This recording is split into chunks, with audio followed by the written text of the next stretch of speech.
para esse 10º domingo, depois da vinda do Espírito Santo, no momento que nós comemoramos, né, a vinda do Espírito Santo, 10º domingo após Pentecostes, Hebreus 11. Primeiramente vamos ler os versículos 17 até 31, depois no segundo momento, na parte final, vamos ler Hebreus 12, 1 a 3, e sempre então, após cada leitura, fazemos aí a nossa meditação. Primeiramente, Hebreus 11, 17 até 31.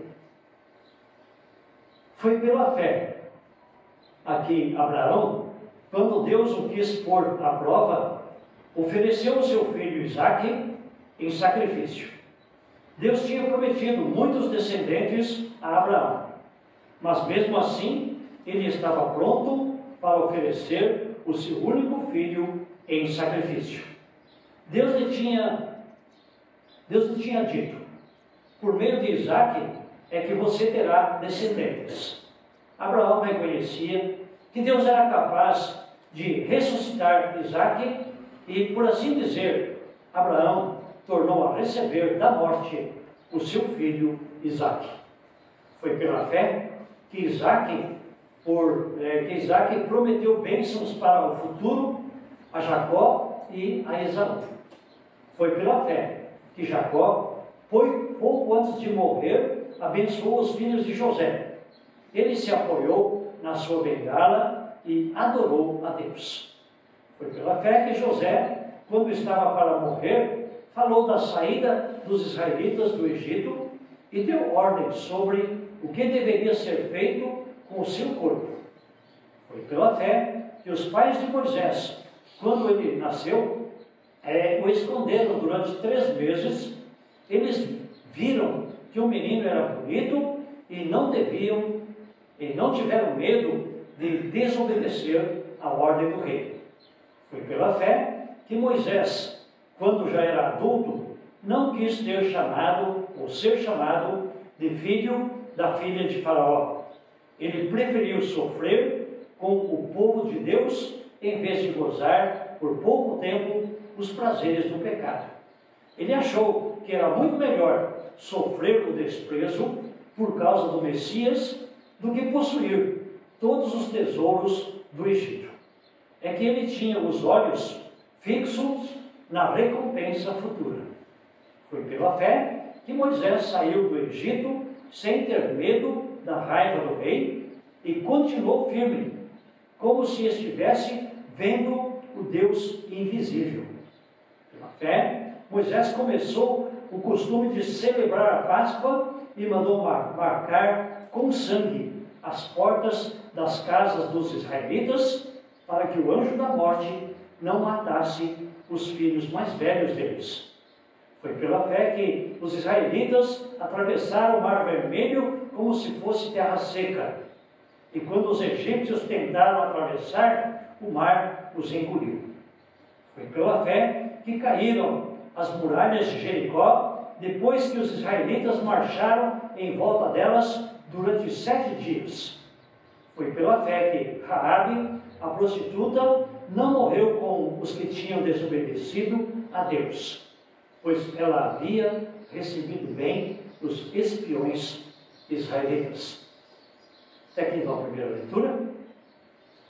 Depois lemos a parte final, lá em Hebreus 12, 1 a 3. Irmãos e irmãs em Cristo,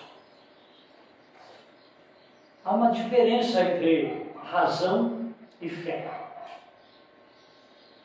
Aquilo que nós entendemos, compreendemos, podemos explicar, isso é razão, sabedoria, inteligência. Isso é muito bom, necessário. Fé, no entanto, é algo que nós não podemos compreender.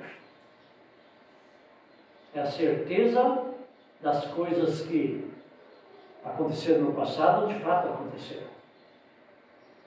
Ou melhor, é a convicção de fatos que não se veem. E as certezas de coisas que se esperam, segundo também Hebreus nos relata. Fé é algo que nós não podemos explicar. é algo que a gente não viu no ano passado, mas sabemos que aconteceu. É algo que Deus prometeu e que vai acontecer no futuro, e nós sabemos que vai acontecer. Então, fé e razão não é a mesma coisa. E Lutero destaca aquele versículo, também em Hebreus, que o justo vive pela fé. Nós, o povo de Deus, os cristãos, vivemos de alguma forma pela razão também aqui no mundo, trabalhando, enfim, usando nossa sabedoria. Mas, mais que isso, o povo de Deus vive pela fé com os olhos fixos naquele que veio e que virá, o Senhor Jesus. Aquele que é o autor da nossa fé, ou seja, o que opera a fé em nós, e aquele que mantém esta fé em nós, é o consumador da nossa fé. Quando ele diz que está consumado lá na cruz, ele está possibilitando para o povo de Deus este vê-lo e acreditar nele como o Cordeiro de Deus que tira o pecado do mundo. E quando somos confrontados com a nossa realidade de seres pecadores, não há outro caminho, não há outra saída, a não ser termos os nossos olhos fixos em Jesus.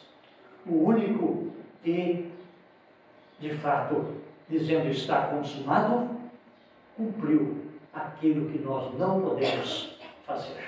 Fez em nosso lugar aquilo que é impossível nós realizarmos. Obedecer a santa lei de Deus em todos os seus pormenores de forma plena e completa. E nós sabemos que mesmo na fé temos nossas imperfeições, temos nossas falhas, erros e pecados. Não queremos aqui, olhando por essa leitura, dizer que Abraão, Isaac, Jacó, José, Moisés e outros foram perfeitos, porque estavam na fé. Também tiveram as suas imperfeições, as suas dúvidas, e cometeram os seus erros e os seus pecados. Mas mesmo assim, homens e mulheres de fé servem como testemunhas para que nós, olhando para aquilo que já aconteceu na história da igreja, desde os primórdios, olhando para essas pessoas, nós possamos também resistir firmes nesta mesma fé. Uma fé que é duradoura, uma fé que muitas pessoas tiveram, uma fé que de fato nos dá paz, alegria, sentido para a vida e a garantia e a certeza de que depois dessa rápida passagem por aqui, nós estaremos sim na verdadeira vida. Passemos então aqui rapidamente falando algo sobre esses heróis da fé, exemplos de fé já no Antigo Testamento, começando com Abraão. A história dele é muito longa, mas aqui a nossa leitura vai falar daquele momento em que ele foi convidado por Deus, ou intimado por Deus, a subir um morro, um monte, e lá sacrificar o seu único filho, Isaque. O filho que ele amava. O filho no qual estava a promessa de que através da descendência de Abraão, Isaque e Jacó seriam benditas ou abençoadas todas as famílias na terra. Não era pouca coisa para a mente de Abraão. Mas Abraão, que sempre foi orientado por Deus e sempre tinha obedecido a Deus, sabia que Deus era capaz até mesmo de ressuscitar Isaque, se Isaque viesse a morrer. Então o que faz Abraão? Ele não teima com Deus, ele não briga com Deus, ele não fica nervoso, mas ele pega e vai para o monte com Isaque e quer sacrificá-lo. E algo interessante acontece lá, que não está relatado aqui, que Isaque pergunta para o seu pai: onde está o cordeiro para sacrificarmos ao Senhor? Então Abraão sem saber direito o que responder, mas pela fé, ele diz: Deus proverá, Deus vai resolver esse problema, vamos lá. E, para a surpresa deles, viram lá assim um cordeiro, numa moita, e pegaram esse cordeiro depois e o sacrificaram. Esse cordeiro simboliza nada menos, nada mais, ou nada mais, nada menos do que o Cordeiro de Deus que veio mais adiante para tirar o pecado do mundo, Jesus Cristo. Esses acontecimentos aqui no Antigo Testamento, com esses homens de fé, sempre estão de alguma forma apontando para o Messias que viria. E eles sabiam disso, eles acreditavam nisso. Por isso, então, eles podiam ir em frente, confiando na promessa de Deus. O próprio Isaac, tendo 2 filhos, Jacó e Esaú. Normal seria Esaú ser o herdeiro de todos os seus bens, até mesmo o herdeiro da bênção dos céus, mas, de forma estranha, Jacó é abençoado. Isaac faz isso também pela fé. Sem compreender direito, deixando de usar a razão, ele abençoa Jacó e, por sua vez, abençoa também Esaú adiante.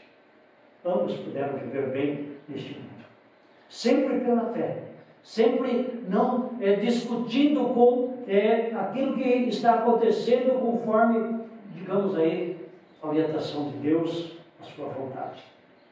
Mesmo nas linhas tortas, mesmo com dificuldades e lutas. Depois de José, vocês conhecem a história de José, né?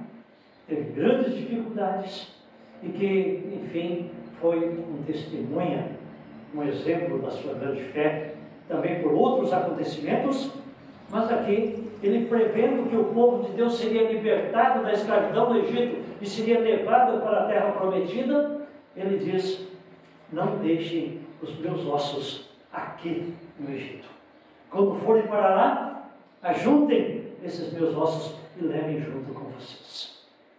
Ele sabia o que iria acontecer. Ele acreditava naquilo. Ele tinha fé, firme fé, neste livramento do povo de Deus, por aquele que Deus enviaria, o Messias. Também grande exemplo de fé. Adiante, os pais de Moisés, principalmente a sua mãe, né?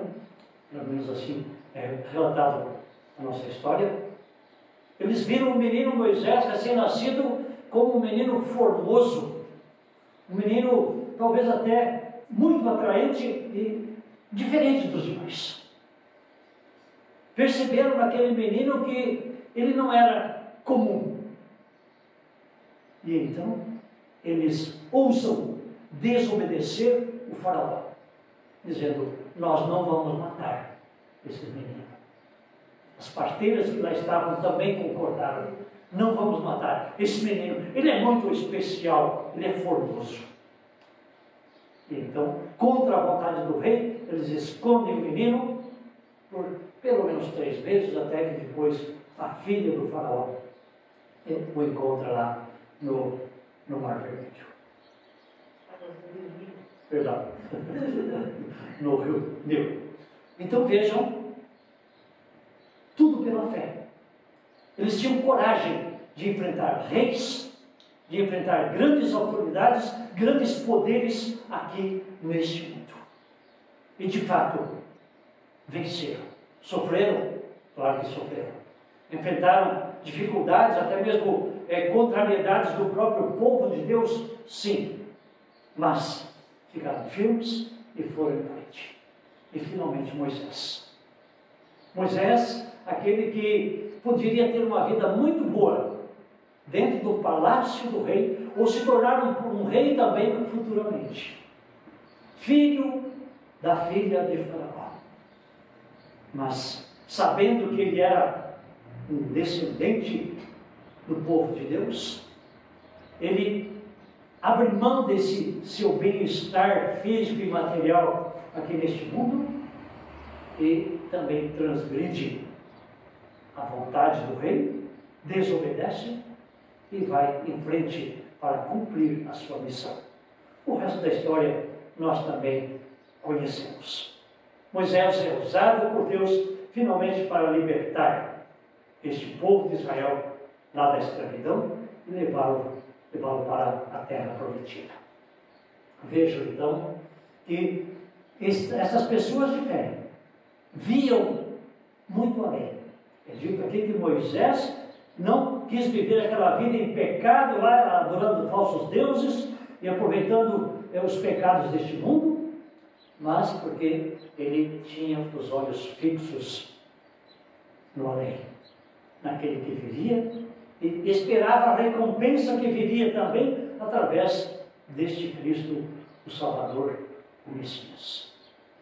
Pessoas de fé, pessoas que servem como testemunhas, ainda hoje, mesmo mortos, estas testemunhas ainda servem para que muitos, eu e você, tenhamos também nossa fé sempre bem fundamentada, bem firmada, com o exemplo daqueles que no passado, não só profetas ou pessoas relatadas no Antigo Testamento, mas também pessoas que recentemente viveram, nossos pais, nossos antepassados, ou indo mais longe, até Lutero, reformadores e assim por diante.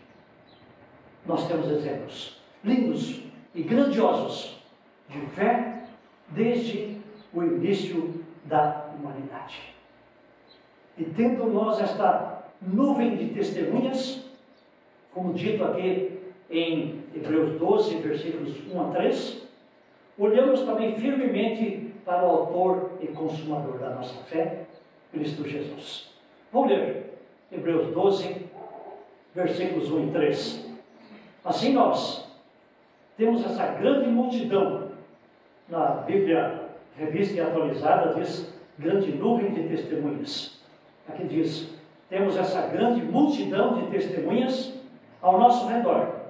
Portanto, deixemos de lado tudo que nos atrapalha e o pecado, que se agarra firmemente em nós, e continuemos a correr sem desanimar a corrida marcada para nós.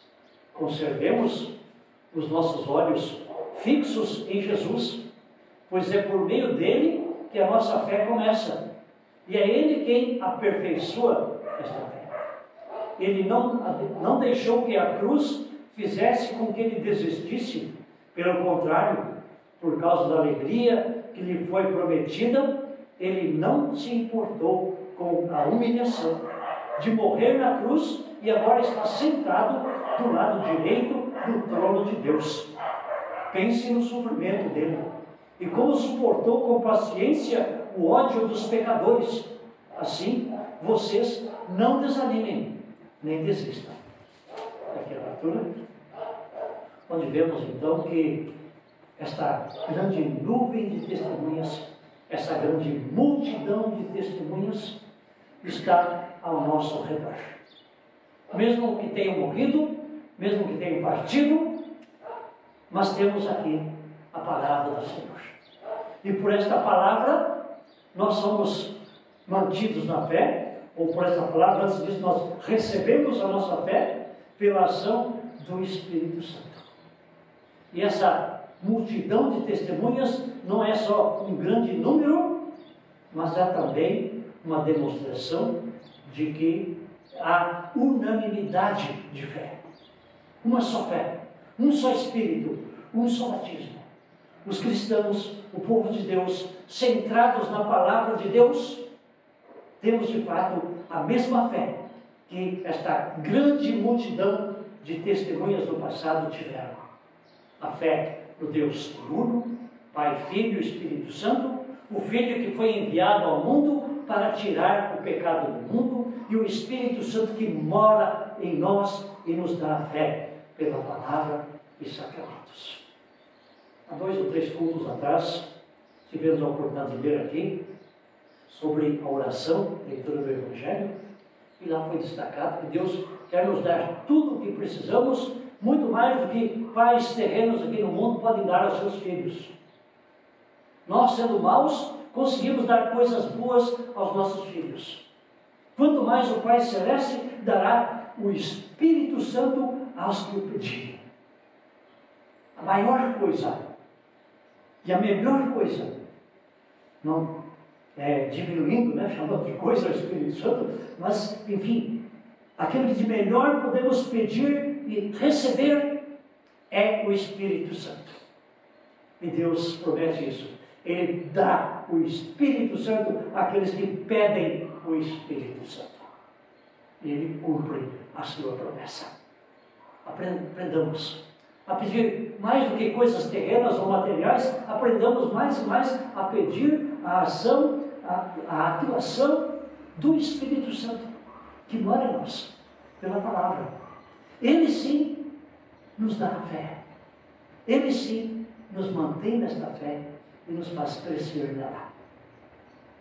Pela ação do Espírito Santo, olhando firmemente para o consumador da fé, para o autor da fé, Jesus Cristo, nós podemos nos desvencilhar, nos livrar daquilo que nos impede de estarmos firmes na fé em Jesus e de finalmente nos juntarmos com todos aqueles que partiram também firmes na fé nele. Temos aqui o exemplo de uma pessoa de corrida, né? São Silvestre, diríamos hoje, pessoas que vão correr para chegar lá em primeiro lugar, treinam, e tem uma vestimenta toda especial para isso. E nos tempos antigos, na Grécia principalmente, eles corriam sem roupa, para que nada atrapalhasse, para que nada pesasse um pouquinho mais que seja no corpo deles, para finalmente correr e vencer e ganhar uma coroa de louro, que são ramos de uma árvore que iria estar seca dali a alguns dias. Honras aqui no mundo. Nada contra o atletismo, mas nós corremos para ganhar uma coroa eterna. Corremos, como disse Paulo, para ganhar aquilo para o que nós já fomos conquistados por Cristo Jesus. Quer dizer, a coroa é nossa, a coroa existe, e a força para corrermos também é o próprio Cristo em nós. Então, olhar para Cristo, firmados na fé, orientados pela palavra, nós vamos encontrar sim sabedoria, mais que sabedoria que é o temor de Deus, né? O princípio da sabedoria, para então ficarmos firmes, conservando a nossa esperança, conservando os nossos olhos fixos em Jesus, que é aquele que começa a nossa fé e também aquele que a aperfeiçoa. Assim como Cristo poderia ser dono do mundo, não? Como o diabo tentou: eu te dou tudo isso se você prostrado me adorar. Jesus disse: somente a Deus adorarás e a Ele darás culto. Jesus não teve medo de enfrentar a cruz, não teve medo de ser humilhado, não se importou com isso, porque ele sabia que depois de tudo ele estaria assentado à direita de Deus e seria, como é, o Rei em todo o universo. Nós também, por breve tempo, andando aqui nesta vida, temos uma cruz para carregar, que é, como Jesus disse, né? Quem quer me seguir, negue-se a si mesmo, tome a sua cruz e siga-me. Nós podemos combater este bom combate, porque não estamos sozinhos, temos uma nuvem de testemunhas no passado, temos testemunhas no presente, temos o Espírito Santo que nos fortalece na fé, nos anima e nos dá condições para irmos em frente. E aí, o versículo 3. Assim vocês também não desanimem, não desistem, não desanimem. Pelo poder de Deus, que em sua palavra ricamente nos abençoa com a fé, pelo poder de Deus que está em nós, na pessoa do Espírito Santo, nós podemos, a exemplo dos nossos antepassados, que ficaram firmes na fé até o fim, podemos também, da mesma forma, ficarmos firmes e, pela graça do Senhor Jesus, estarmos com Ele aqui e estarmos com Ele na verdadeira vida depois dessa. Que assim seja. Amém. Amém.